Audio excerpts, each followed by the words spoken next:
Bonjour à tous, nous sommes le lundi 23 février 2026, il est 11h31, vidéo pour le lundi 2 mars 2026. Aujourd'hui c'est le 616e Grand Prix Moto Championnat depuis 1949, mais en numéro d'archives de MotoGP depuis le Grand Prix Moto du Japon 1998, c'est la 53e archive. Et oui, le temps passe vite puisque ça fait déjà 6 mois qu'on a commencé ces archives de MotoGP, donc merci de votre fidélité déjà.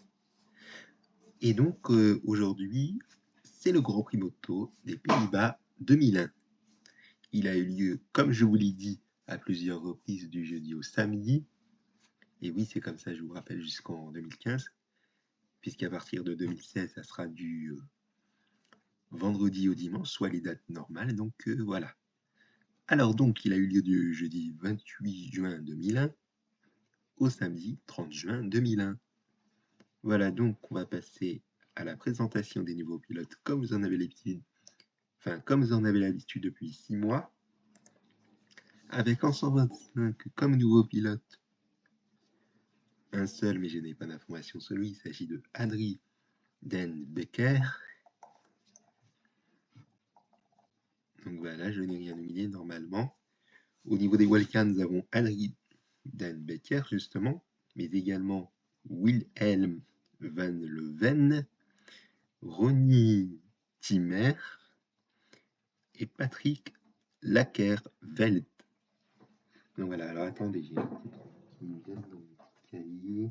Je pourrais le faire après la vidéo, mais bon, je n'ai pas trop le temps, malheureusement.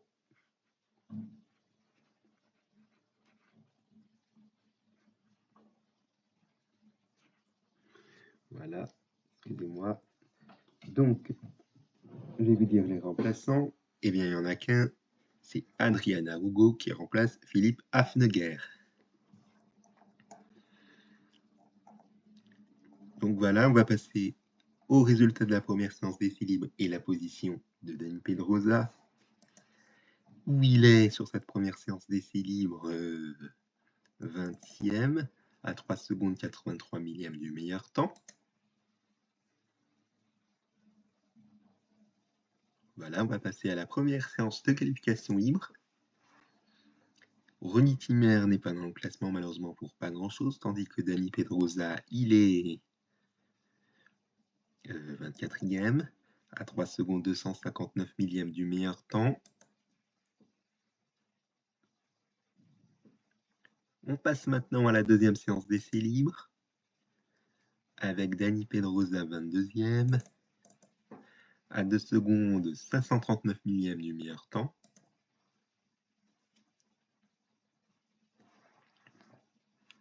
On va passer maintenant à la deuxième séance de qualification libre, avec Dani Pedrosa qui est il est 10e, à 1 seconde 706 millièmes du meilleur temps.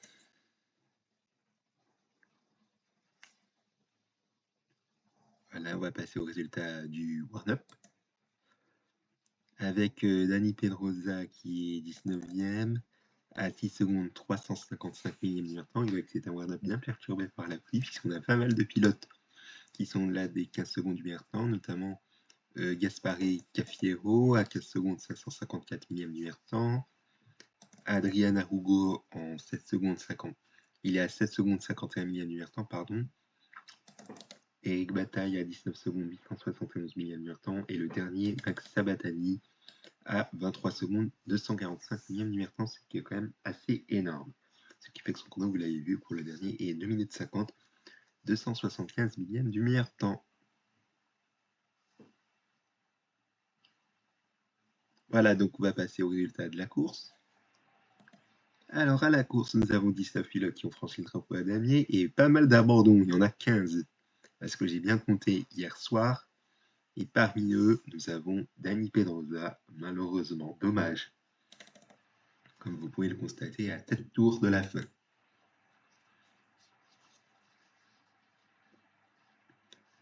Voilà, si vous avez regardé le nom des 19 pilotes qui ont franchi le drapeau à damier et les 15 abandons, dont les 4 dans le premier tour, voici le détail des abandons.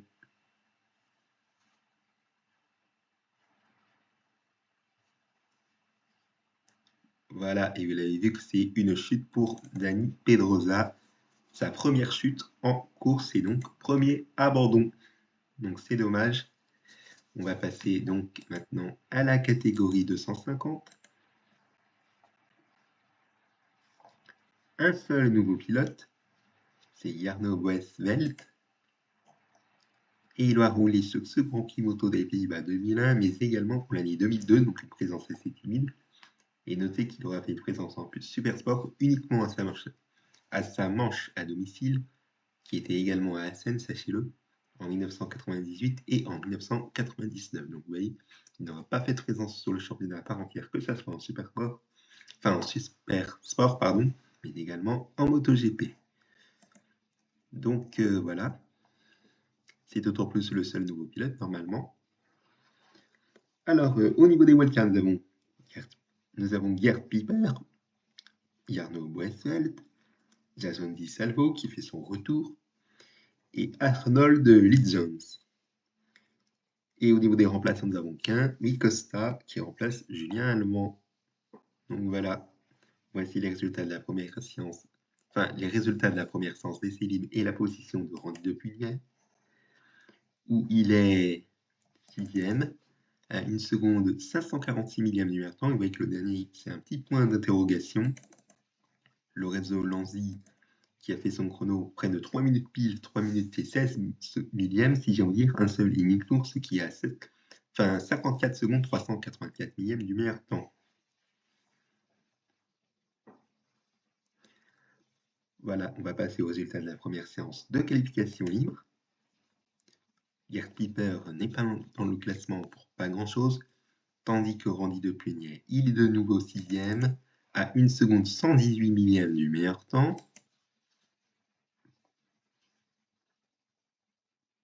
Voilà, on va passer aux résultats de la deuxième séance d'essai libre, avec Randy Depugnet 11e à 1 seconde 742 millième du meilleur temps, et Fonzignetto, peu de tours, 2 tours, un chrono effectué au deuxième tour alors qu'il en a fait que 3, et son chrono il est à 23 secondes 384 millième du meilleur temps. Petit point d'interrogation là aussi, puisqu'il est quand même classé, mais au fait qu'il soit là les 15 secondes du meilleur temps, donc voilà. Allez, on va passer aux résultats de la deuxième séance de qualification libre. Randy Depugnet qui est 6e. Donc un bon Grand Prix moto des Pays-Bas pour Randy Depugnet, le premier de sa carrière en 250, que je le précise. Il est à 1 seconde 400 millième pile du meilleur temps. Tandis que Stuart Stewart n'est pas dans le classement, mais il sera quand même présent pour la course, tout comme Gerd Piper, puisqu'à la première séance de qualification libre, il n'était pas dans le classement. Donc voilà, on verra ces deux pilotes pour la course.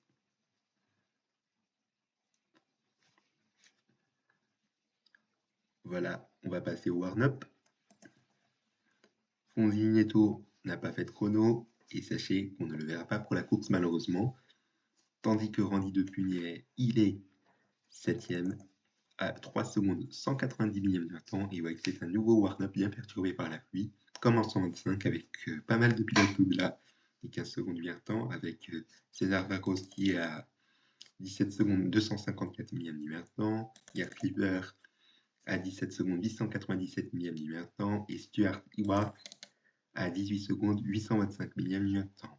A noter que nous avons un pilote qui est à 8 secondes 999 millième du meilleur temps, soit un 1 millième de faire 9 secondes pile du meilleur temps, Diego Jogouval. Mais bon, ça n'a pas trop d'importance. Je vous laisse regarder les résultats du run-up en sang rose, évidemment. Voilà, on va passer aux résultats de la course. Nous avons 26 pilotes qui ont franchi le drapeau à damier et 6 abandons. Et Randy Depugnet, il finit 13e avec un tour de retard, sachez-le. Et vu le total qu'il a effectué en chrono, en temps si j'ai envie de dire, donc voilà, entre guillemets, il aurait pu finir 3e, mais non, il a un tour de retard, et donc forcément, on est derrière ceux qui ont bouclé 18 tours. Donc voilà, notez-le bien. Et vous allez dire, est-ce que c'est le podium de la catégorie 250 qui est la miniature? Eh bien oui, c'est un podium des premières. Jeremy McWilliams qui fait une victoire, ce qui est tout à fait incroyable. Je crois que c'est sa première en 250. Enfin, je vais vérifier ça tout à l'heure. Emilio Alzamora qui fait son premier podium en 250 et José David De Gea qui fait son premier et seul podium en 250, me semble. Donc voilà, je vous laisse regarder les résultats. Enfin, le nom des 26 pilotes qui ont franchi le drapeau d'année et les 6 abandons en faisant pause. Voilà, on va passer au détail des abandons.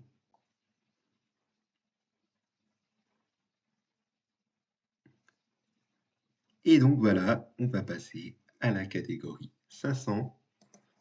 Avant de vous montrer les résultats de la première séance d'essai libre, voici le nom des nouveaux pilotes, s'il y en a. Il n'y en a aucun. Il n'y a aucune wildcard. Et un remplaçant, Anthony West, qui remplace Marcus Payten. Donc voilà. Alors, il faut savoir qu'en 500, la course a été limitée aux 15 tours au lieu des 20, puisque la pluie s'est invitée en fin de course. Et comme les 3/4 de la course ont été effectués, enfin les 2/3 de la course ont été effectués, pardon, plutôt, il n'était pas nécessaire de reprendre le départ pour les tours restants. Donc voilà. Allez, on va passer aux résultats de la première séance d'essai libre. Valentino Rossi qui fait le meilleur temps en 2002, 595 millième meilleur temps. Donc vous en avez l'habitude de la position de Valentino Rossi que je vous ai dit en catégorie RN, bien évidemment. Allez, on va passer aux résultats de la première séance de qualification libre. Valentino Rossi qui est deuxième à 232 millième du meilleur temps réalisé par Loris Capirossi, son compatriote évidemment.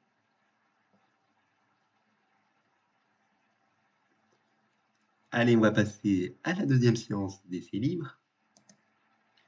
Valentino Rossi de nouveau deuxième à 434 millième du temps réalisé par Alex Barros, tandis que Gary McCoy n'a pas fait de chrono et on ne le verra pas sur le reste du groupe. Alors attendez, je reviens un petit truc en arrière. Non, c'est bon.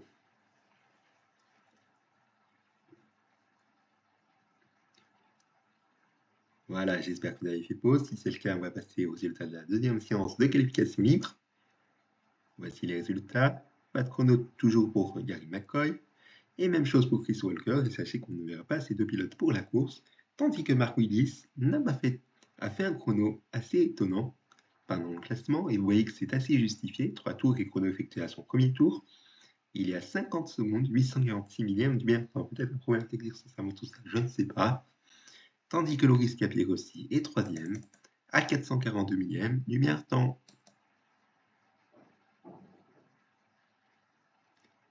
Allez, on va passer au résultat du warm-up.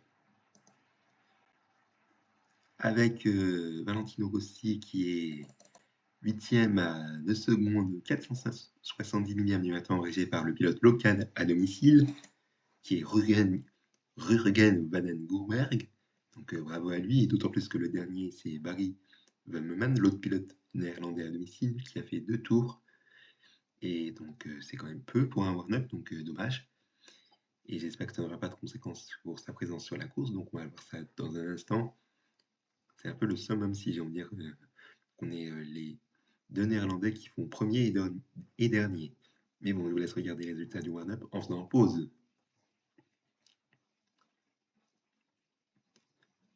Et une dernière information qu'il faut noter, vous l'avez vu qu'il y a 1 seconde 505 millièmes d'écart entre le premier et le deuxième, ce qui est assez énorme. Mais bon, je vous laisse regarder. On va passer aux résultats de la course. 18 pilotes qui ont franchi le drapeau à damier, 4 abandons. Et Valentino Rossi, il finit deuxième à 126 millièmes du vainqueur, si je veux dire, qui est Max Desi, son compatriote. Mais je vous rappelle que la course a été limitée à 15 tours au lieu des 20, puisque la course a été interrompue et n'a pas repris à cause de la météo. Voilà, voici le détail des abandons que vous voyez juste ici. Et vous voyez que la course a été interrompue à 14h37 et 4 secondes à cause de la pluie.